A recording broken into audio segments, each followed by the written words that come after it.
আসসালামু আলাইকুম। Welcome back to my channel. আশা করছি আল্লাহর রহমতে আপনারা সবাই অনেক ভালো আছেন। তো বন্ধুরা দেখতে পারতেছেন যে বাংলাদেশ পেট্রোলিয়াম কর্পোরেশন এখান থেকে নতুন একটি নিয়োগ বিজ্ঞপ্তিটা প্রকাশ করা হয়েছে। নিয়োগ বিজ্ঞপ্তি প্রকাশ করা হয়েছে 29/3/2024 তারিখে। তো এখানে আপনারা শূন্য পদে প্রায় 15টি ক্যাটাগরিতে আপনারা এখানে আবেদন করতে পারবেন।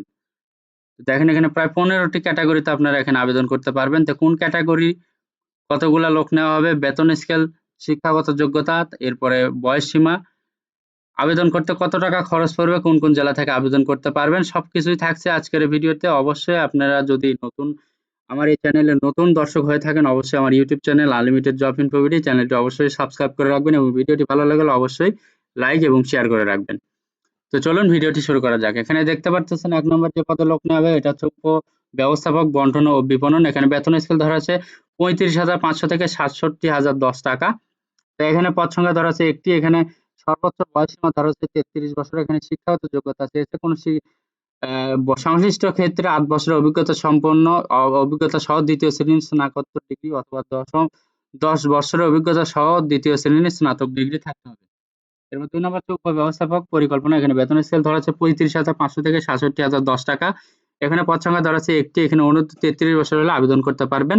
তবে সংশ্লিষ্ট ক্ষেত্রে ৮ বছরের অভিজ্ঞতা সহ অর্থনৈতিক পরিসংখ্যানে ২য় শ্রেণীর স্নাতকোত্তর ডিগ্রি অথবা রসায়ন যন্ত্র সিভিল ইঞ্জিনিয়ারিং এ ২য় শ্রেণীর স্নাতক ডিগ্রি থাকতে হবে। এরপর ৩ নম্বর হচ্ছে সহকারী ব্যবস্থাপক সংস্থাপন। এখানে বেতন স্কেল ধরা আছে ২২,০০০ থেকে ৫৩,০৬০ টাকা। এখানে পদ সংখ্যা ধরা আছে একটি। এখানেও আপনারা সর্বোচ্চ ৩০ বছর হইলে আবেদন করতে পারবেন। তবে মুক্তিযোদ্ধা সন্তানের ক্ষেত্রে ৩২ বছর পর্যন্ত শিথিলযোগ্য। তো এখানে শিক্ষাগত যোগ্যতা লাগবে সংশ্লিষ্ট বিষয়ে ৩ বছরের অভিজ্ঞতা সহ ২য় শ্রেণীর স্নাতক ডিগ্রি। সংশ্লিষ্ট শাখায় অভিজ্ঞতা সম্পন্নদের স্ব শাখায় নিয়োগের ব্যাপারে অগ্রাধিকার দেওয়া হবে। এবং ৪ নম্বর হচ্ছে সহকারী ব্যবস্থাপক। এখানে বেতন স্কেল ধরা আছে ২২,০০০ থেকে ৫৩,০৬০ টাকা। এখানে বেতন স্কেল শিক্ষাগত যোগ্যতা একটি। তো এখানে ধরা আছে ওই একই বয়সীমা ৩০ বছর। এখানে সংশ্লিষ্ট ক্ষেত্রে ৩০ বছরের অভিজ্ঞতা সম্পন্ন ২য় শ্রেণীর স্নাতক ডিগ্রি থাকতে হবে। এরপরে ৫ নম্বর হচ্ছে উপসহকারী ব্যবস্থাপক হিসাব। এখানে বেতন স্কেল ধরা আছে ২২,০০০ থেকে ৫৩,০৬০ টাকা।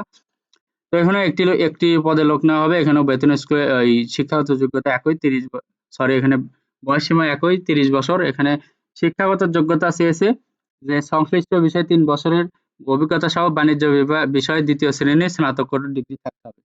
এরপর ৬ নম্বর হচ্ছে সহকারী ব্যবস্থাপক নিরীক্ষা। এখানে বেতন স্কেল ধরা আছে ২২,০০০ থেকে ৫৩,০৬০ টাকা। এখানে পদ সংখ্যা ধরা আছে একটি। এখানে বয়সসীমা ৩০ বছর। এখানে সংশ্লিষ্ট বিষয়ে ৩ বছর অভিজ্ঞতা সহ বাণিজ্য বিষয়ে ২য় শ্রেণীর স্নাতক ডিগ্রি থাকতে হবে। এরপরে ৭ নম্বর হচ্ছে কনিষ্ঠ কর্মকর্তা বাণিজ্য পরিচালন। এখানে বেতন স্কেল ধরা আছে ১৬,০০০ থেকে ৩৮,৬৪০ টাকা। এখানে পদ সংখ্যা একটি। বেতন স্কেল ধরা আছে ওই ১৬,০০০ থেকে ৩৮,৬৮০। এখানে সর্বোচ্চ বয়সসীমা ৩০ বছর। এখানে শিক্ষাগত যোগ্যতা ২য় শ্রেণীর স্নাতক ডিগ্রি সংশ্লিষ্ট ক্ষেত্রে অভিজ্ঞতা অতিরিক্ত যোগ্যতা হিসেবে গণ্য হবে। এরপর ৮ নাম্বার হচ্ছে কনিষ্ঠ কর্মকর্তা হিসাব। এখানে বেতন স্কেল ধরা আছে ১৬,০০০ থেকে ৩৮,৬৮০। এখানে পদ সংখ্যা ধরা আছে একটি। এখানে বয়সসীমা ওই ৩০ বছর। এখানে শিক্ষাগত যোগ্যতা বাণিজ্য বিষয়ে ২য় শ্রেণীর স্নাতক ডিগ্রি সংশ্লিষ্ট ক্ষেত্রে অভিজ্ঞতা অতিরিক্ত যোগ্যতা হিসেবে গণ্য হবে। এরপর ৯ নাম্বার হচ্ছে উচ্চমান সহকারী। এখানে বেতন স্কেল ১১,০০০ থেকে ২৬,৫৯০। এখানে পদ সংখ্যা ধরা আছে একটি। এখানেও ৩০ বছর হলে আবেদন করতে পারবেন। এখানে শিক্ষাগত যোগ্যতা স্নাতক ডিগ্রি থাকতে হবে। সংশ্লিষ্ট ক্ষেত্রে অভিজ্ঞতা অতিরিক্ত যোগ্যতা হিসেবে গণ্য হবে। এরপরে ১০ নম্বর হচ্ছে এলডিএ কম্পিউটার মুদ্রাক্ষরিক। এখানে বেতন স্কেল ধরা হয়েছে ৯,৩০০ থেকে ২২,৪৯০। এখানে পদ সংখ্যা ধরা হয়েছে একটি। এখানেও আপনার সর্বোচ্চ ৩০ বছর হলে আবেদন করতে পারবেন। উচ্চ মাধ্যমিক স্কুল সার্টিফিকেট পাস সহ বাংলা টাইপিং এর গতি প্রতি মিনিটে ২০ শব্দ এবং ইংরেজিতে টাইপিং এর গতি প্রতি মিনিটে ২০ শব্দ থাকতে হবে। এরপরে দেখতে পাচ্ছেন যে টেলিফোন অপারেটর। এখানে বেতন স্কেল ৯,৩০০ থেকে ২২,৪৯০। এখানে একটি পদের লোক নেওয়া হবে। এখানেও সর্বোচ্চ ৩০ বছরের আবেদন করতে পারবেন। PABX পরিচালনায় অভিজ্ঞতা ও মাধ্যমিক স্কুল সার্টিফিকেট থাকতে হবে। এরপরে ১২ নম্বর হচ্ছে গাড়ি চালক। এখানে বেতন স্কেল ধরা আছে ৯,৩০০ থেকে ২২,৪৯০। এখানে পদ সংখ্যা ধরা আছে ৩টি। এখানে ৩০ বছর সর্বোচ্চ ৩০ বছর হলে আবেদন করতে পারবেন। এখানে শিক্ষাগত যোগ্যতা ৮ম শ্রেণী পাস সহ বৈধ লাইসেন্সধারী এবং ৩ বছরের বাস্তব অভিজ্ঞতা থাকতে হবে। এখানে ১৩ নম্বর যে ক্যাটাগরি এটা হচ্ছে অফিস সহায়ক। এখানে বেতন স্কেল ৮,২৫০ থেকে ২০,০১০ টাকা। এখানে পদ সংখ্যা ধরা আছে ৬টি। এখানেও আপনার সর্বোচ্চ ৩০ বছর হলে আবেদন করতে পারবেন। এখানে আপনি ৮ম শ্রেণী পাস হলে আবেদন করতে পারবেন। অভিজ্ঞতা সম্পন্ন প্রার্থীদের অগ্রাধিকার দেওয়া হবে। এরপরে 14 নম্বর হচ্ছে নিরাপত্তা প্রহরী। এখানে আপনার বেতন স্কেল ৮,২৫০ থেকে ২০,০১০ টাকা। এখানে পদ সংখ্যা ধরেছে একটি। এখানেও আপনারা সর্বোচ্চ ৩০ বছরের আবেদন করতে পারবেন। এখানেও ৮ম শ্রেণী পাস হলে আবেদন করা যাবে। অভিজ্ঞতা সম্পন্ন প্রার্থী এবং সেনাবাহিনীর সদস্যদের অগ্রাধিকার দেওয়া হবে। এরপরে 15 নম্বর হচ্ছে পরিচ্ছন্নতা কর্মী। এখানে বেতন স্কেল ধরা হয়েছে ৮,২৫০ থেকে ২০,০১০ টাকা। এখানে পদ সংখ্যা ২ টি। এখানেও আপনারা সর্বোচ্চ ৩০ বছর হলে আবেদন করতে পারবেন। এখানেও আপনারা ৮ম শ্রেণী পাস হলে আবেদন করতে পারবেন। পেশাদার সুইপার সম্প্রদায়ের কোনো সদস্য আবেদন করতে পারবেন। তো নিয়োগের ক্ষেত্রে সরকারের বিধিবিধান ও পরবর্তী সংশ্লিষ্ট বিধিবিধান কোনো সংশোধন হলে তা অনুসরণ করা হবে। তো এখন দেখাবো যে আপনারা এখানে অনলাইনের মাধ্যমে কিভাবে আবেদন করবেন।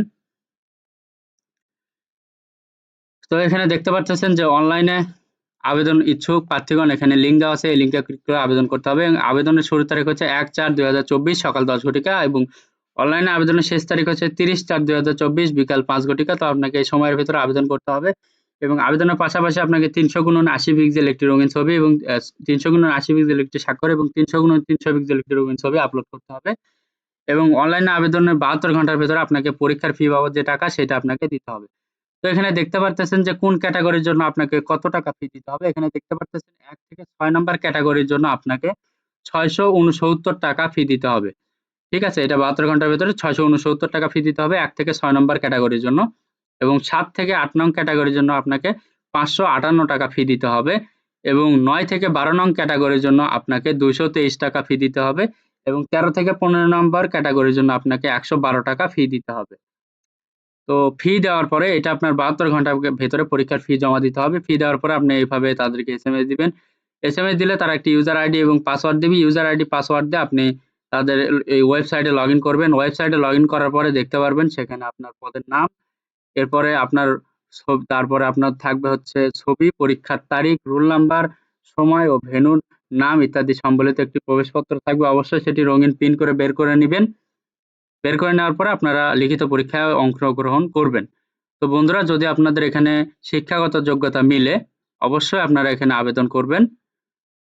আর এই আবেদন পত্রটিতে আপনারা বাংলাদেশের সকল জেলা থেকে আবেদন করতে পারবেন। এখানে জেলার কোনো স্থায়িত্ব দেওয়া নাই যে এই সকল জেলা। এখানে বলা হয়েছে বাংলাদেশের সকল জেলা থেকে আপনি এখানে আবেদন করতে পারবেন।